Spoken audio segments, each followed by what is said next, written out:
नमस्कार good morning. आज जनवरी 4 तारिख सोमवार। आज दिन भरी अनेक बड़ गुरुत्वपूर्ण खबर गुड़िक आसीचे। मोबाइल रे पोर्नोग्राफी देखुथिले बड़ एक्शन नौचंती ओडिशा सरकार। अन्यपटे चाषी मानक मिलिबो 6000 टंका, यह सहित मागणारे मिलिबो चीनी। तेबे आसंतु आज सकाळ आसीथिबा 20 टी बड़ खबर उपरे नजर पकाइबा। नंबर 1 फिटनेस जांच पाई निर्देश। मुख्यमंत्री निर्देश पर एक्शन मोड रे परिवहन विभाग राजधानी रे आम बस रो कड़ाकड़ी जांच आरंभ होईचे। खोद परिवहन कमिशनर फिटनेस जांच करने को मैदान को ओह्लाइचंती। सड़क सुरक्षा और यात्री निरापत्ता को दृष्टि रखी परिवहन विभाग पक्षर बड़ धरणर एनफोर्समेंट ड्राइविंग आरंभ होईचे। परिवहन कमिशनर अमिताभ ठाकुर नेतृत्व में एक स्वतंत्र टीम आम बस गुड़ी को जांच करुचंती। गतकाली अपराह्न मास्टर कैंटीन छकरे पहुंचे टीम जांच करथिला। नंबर 2 ड्राइवर मानकर कराजिबो थर्ड पार्टी स्क्रीनिंग टेस्ट। आम बस दुर्घटना रोकने राज्य परिवहन विभाग पक्षर कड़ा पदक्षेप निया जाइछे। रविवार दिन बसिथिबा बैठक में सचिव उषा पाढ़ी बस ड्राइवर मानकु कड़ा निर्देश जारी करिसंती। ड्राइवरंकर एणिके थर्ड पार्टी स्क्रीनिंग टेस्ट कराजिबो। स्क्रीनिंग टेस्ट पास कले गाड़ी चलाइबाकु ड्राइवर मानकु अनुमति मिलिबो, नचेत मिलिबो नाही बोली सचिव उषा पाढ़ी कहिसंती गणमाध्यम को। जो ड्राइवर अधिक संवेदनशील प्रमाण करेंगे सेमाने ड्राइविंग लाइसेंस पाइपारे। मासे पर्यंत अनुध्यान करिवो। रोड सेफ्टी पाई इंटीग्रेटेड कमांड कंट्रोल सिस्टम रही। मन कहूछि किछि नुआ करिबा पाई हेले पाखरे संबल नाही। तेबे व्यस्त हुंतु नाही। मधुलिका एंटरप्राइजेस एबे बुझिबो आपणक मन कथा। क्षुद्र शिल्प ठारु नै मध्यम शिल्प पाई सुलभ मूल्य रे जोगाई देबो समस्त प्रकार मेसिन और रॉ मटेरियल, जहाकु नै आपण सहज रे आरंभ करि परिबे नुआ एक व्यवसाय। अधिक जानिबा पाई आज ही कॉल करंतु। नंबर 3 खदी बोर्ड को आम सरकार देउचंती स्वतंत्र गुरुत्व कहिले मंत्री। खदी को स्वतंत्र भाव में दृष्टि दि जाउचे। खदी हेउचे ओडिशार अस्मिता। ओडिया अस्मिता सहित जड़ित बोली मत्स्य और प्राणी संपद मंत्री गोकुलानंद मल्लिक कहिसंती। मंत्री कहिसंती आम सरकार खदी बोर्ड को सबुठारु अधिक गुरुत्व देउचंती। नंबर 4 प्रदूषण रोकिबो गाई गोबर। प्रदूषण रोकिबो गाई गोबर। गोबर काठ को बहुल भाव में व्यवहार करने को सरकार योजना करुचंती बोली मत्स्य और प्राणी संपद मंत्री गोकुलानंद मल्लिक कहिसंती। मंत्री कहिसंती शवदाह पाई मध्य गोबर काठ व्यवहार कराजिबो एवं प्रदूषण यह द्वारा रोका जाई परिबो। सरकार एथिपाई प्रोत्साहन करिवे। नंबर 5 भयंकर रूप नेउचे निशा कारबार। नुआ वर्ष रे संबलपुर जिले में 7,20,27,720 टंकार मद बिक्री होइचे, जहाँकि गत नुआ वर्ष एवं साधारण दिन ठारू अधिक बोली अबकारी विभाग पक्षर कहुचे। तेबे मद बिक्री रे संबलपुर मध्य आगेबार लागिचे। डिसेम्बर 3 रे मध्य व्यापक परिमाणर मद बिक्री होइथिला। अबकारी विभागर सूचना अनुसार संबलपुर जिले में लाइसेंस प्राप्त 31 दुकान रही। डिसेम्बर 25 तारिख रु 31 तारिख मध्य 4.99 कोटी टंकार 49,980 लिटर भारतीय प्रस्तुत विदेशी मद बिक्री होइछि। नंबर 6 ओडिशा सरकारंकर बड़ निष्पत्ति। टेंडर प्रक्रिया रे नेगेटिव बिड कैप व्यवस्था उच्छेद। राज्य रे सरकारी कार्यर सफल रूपायन एवं स्वच्छता बजाय रखिबा पई ओडिशा सरकार गुरुत्वपूर्ण पदक्षेप ग्रहण करिसंती। पूर्वरु प्रचलित थिबा 14.99% नेगेटिव बिड कैप व्यवस्था को सरकार संपूर्ण भाव में उच्छेद करिसंती राज्य सरकार। तेबे यह बदल रे एबे एक नूतन इंक्रीमेंटाल एडिशनल परफॉर्मेंस सिक्योरिटी बा एपीएस व्यवस्था लागू करा जाइछे। यह संक्रांत रे पूर्त विभाग पक्षर गतकाली विज्ञप्ति जारी होइथिला। नंबर 7 पीतबास पंडा हत्या मामला। आईनजीवी तथा बीजेपी नेता पीतबास पंडा हत्या मामला रे गतकाली एक बड़ खबर सामना को आसीची। यही हाई प्रोफाइल हत्याकांडर तदंत करुथिबा पुलिस गतकाली अपराह्न रे ब्रह्मपुर एसडीजीएम कोर्ट रे चार्जसीट दाखल करिछि।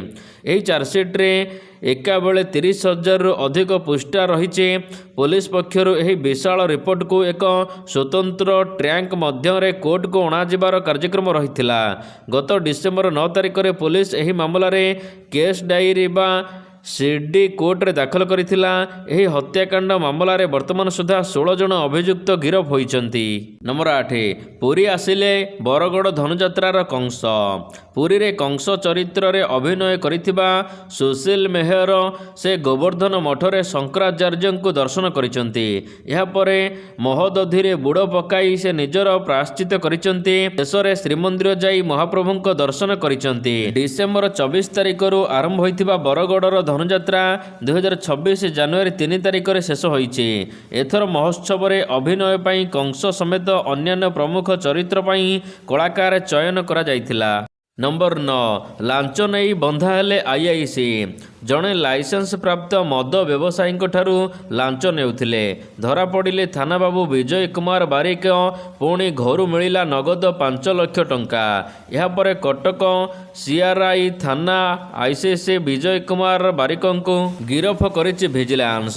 ଗତକାଲି ଜାନୁଆରୀ 4 ତାରିଖରେ କଟକର ସିଆର୍ଆଇ ଥାନା ଆଇଆଇସି ବିଜୟ କୁମାର ବାରିକଙ୍କୁ ଭୁବନେଶ୍ୱର ରାଜମହଲ ଛକରେ ଓଡ଼ିଶା ଭିଜିଲାନ୍ସ ଦ୍ୱାରା ଗିରଫ କରାଯାଇଛି।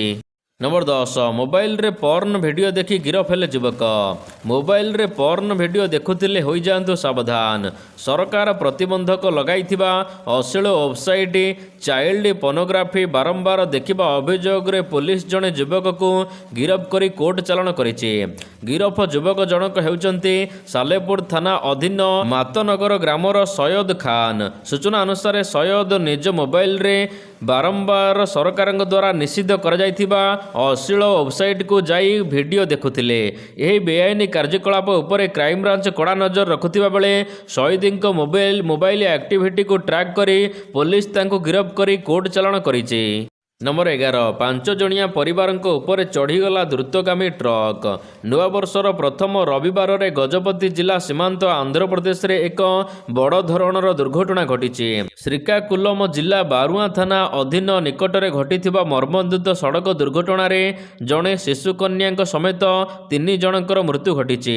ସେମାନଙ୍କୁ ଆନ୍ଧ୍ରପ୍ରଦେଶର ଏକ ଡାକ୍ତରଖାନାରେ ଭର୍ତ୍ତି କରାଯାଇଛି। ସୂଚନା ଅନୁସାରେ ଓଡ଼ିଶାର ଏହି କାରଟି ଭୁବନେଶ୍ୱରର ଗୋଟିଏ ପରିବାର ସଦସ୍ୟ କାରରେ ବିଶାଖାପାଟଣା ଯାଉଥିଲେ। ବରୁଆ ନିକଟରେ ସେମାନେ ଏକ 2 ଚକିଆ ଯାନକୁ ବଞ୍ଚାଇବାକୁ ଚେଷ୍ଟା କରୁଥିବା ସମୟରେ ଦୁର୍ଘଟଣାର ସାମ୍ନା ହୋଇଥିଲେ। ନମ୍ବର 12 ପୋଲିସ ବିଭାଗରେ ଚାକିରି ସୁଯୋଗ। ଝାଡ଼ଖଣ୍ଡରେ ସରକାରୀ ଚାକିରି ପାଇଁ ପ୍ରସ୍ତୁତ ହେଉଥିବା ଯୁବକ ଯୁବତୀମାନଙ୍କ ପାଇଁ ଖୁସି ଖବର ଆସିଛି। ଝାଡ଼ଖଣ୍ଡ ଷ୍ଟାଫ୍ ସିଲେକ୍ସନ କମିଶନଙ୍କ ଦ୍ୱାରା 1733ଟି ପଦବୀରେ ନିଯୁକ୍ତି ପାଇଁ ବିଜ୍ଞପ୍ତି ପ୍ରକାଶ ପାଇଛି। ଏହି ନିଯୁକ୍ତି ପାଇଁ ଅନଲାଇନ୍ ପଞ୍ଜୀକରଣ 2026 ଜାନୁଆରୀ 9ରୁ ଆରମ୍ଭ ହେବ। ତେବେ ବିଭିନ୍ନ ଜିଲ୍ଲାରୁ ପ୍ରାର୍ଥୀମାନେ ଜାନୁଆରୀ 9 ଫେବୃଆରୀ 8 ପର୍ଯ୍ୟନ୍ତ ଅନଲାଇନ୍ରେ ଆବେଦନ କରିପାରିବେ। ଆବେଦନ ଫର୍ମରେ କୌଣସି ତ୍ରୁଟି ସଂଶୋଧନ କରିବା ପାଇଁ ଫେବୃଆରୀ 11ରୁ 13 ପର୍ଯ୍ୟନ୍ତ ସଂଶୋଧନ କରାଯାଇପାରିବ। ନମ୍ବର 13 ଜମିବାଡ଼ି ବିବାଦରୁ ହତ୍ୟାକାଣ୍ଡ। ଦାଦାର ଠେଙ୍ଗା ମାଡ଼ରେ ପୁତୁରାର ମୃତ୍ୟୁ। ଏହି ଘଟଣାରେ କେବଳ ଜଣେ ସମ୍ପୃକ୍ତ ନାହାନ୍ତି ବରଂ ଏକାଧିକ ସମ୍ପୃକ୍ତ ଅଛନ୍ତି।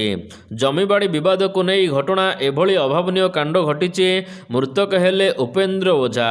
ସୂଚନା ଅନୁସାରେ କେନ୍ଦ୍ରାପଡ଼ା ସଦର ଥାନା ଅନ୍ତର୍ଗତ ଚକଡ଼ା ଗ୍ରାମ ପଞ୍ଚାୟତ ନରିଲୋ ଗ୍ରାମର ଉପେନ୍ଦ୍ର ଓଝାଙ୍କର ଦୀର୍ଘ ଦିନ ଧରି ଦାଦାଙ୍କ ସହିତ ଜମିବାଡ଼ି ବିବାଦ ଥିଲା।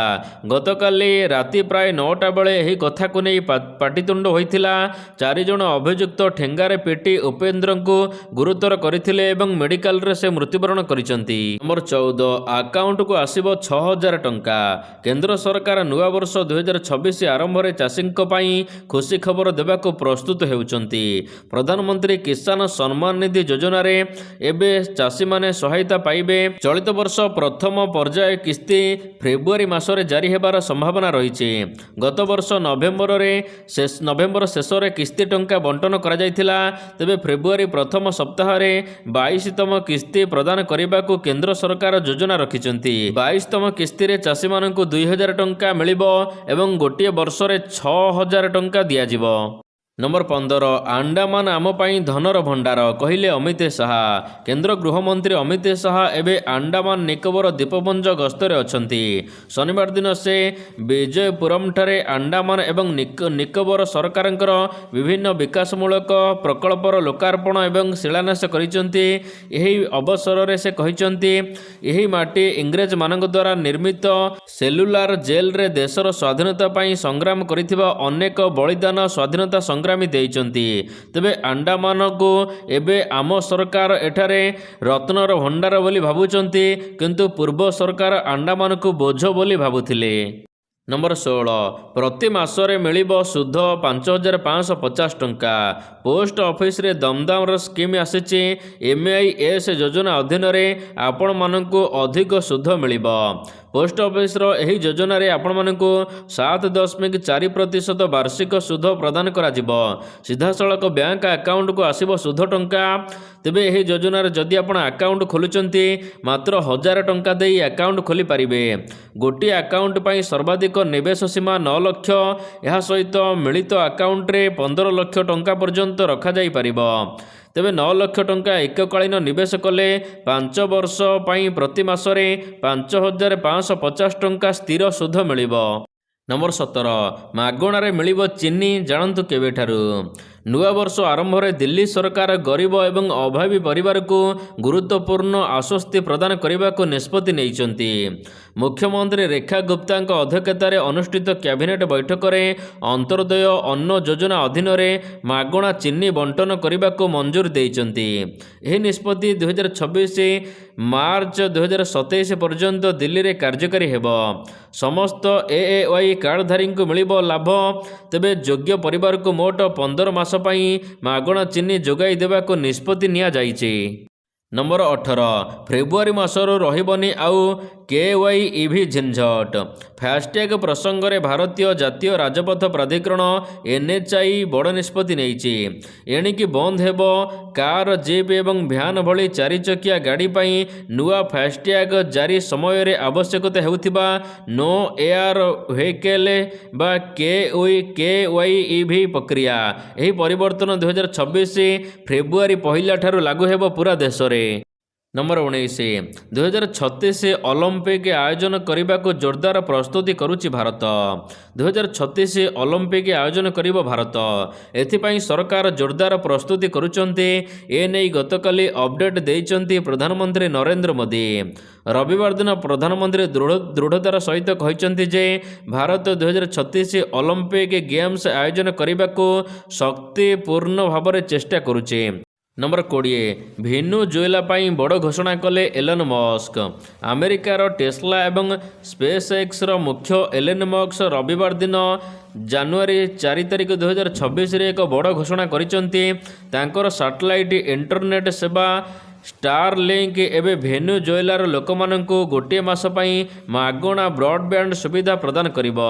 ମସ୍କ କହିଛନ୍ତି ଯେ ବର୍ତ୍ତମାନର ପରିସ୍ଥିତିରେ ଭେନେଜୁଏଲାର ଲୋକମାନଙ୍କୁ ସଂଯୋଗରେ ରହିବାକୁ ସାହାଯ୍ୟ କରିବାକୁ ଏହି ବଡ଼ ପଦକ୍ଷେପ ନିଆଯାଇଛି।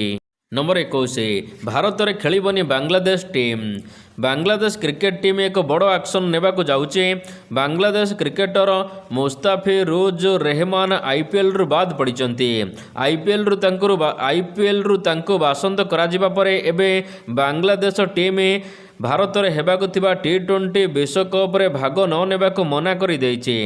ତାଙ୍କର ସମସ୍ତ ମ୍ୟାଚ୍ ଭାରତରୁ ଶ୍ରୀଲଙ୍କାକୁ ସ୍ଥାନାନ୍ତର କରିବାକୁ ସେ ଆନୁଷ୍ଠାନିକ ଭାବରେ ଅନୁରୋଧ କରିଛନ୍ତି।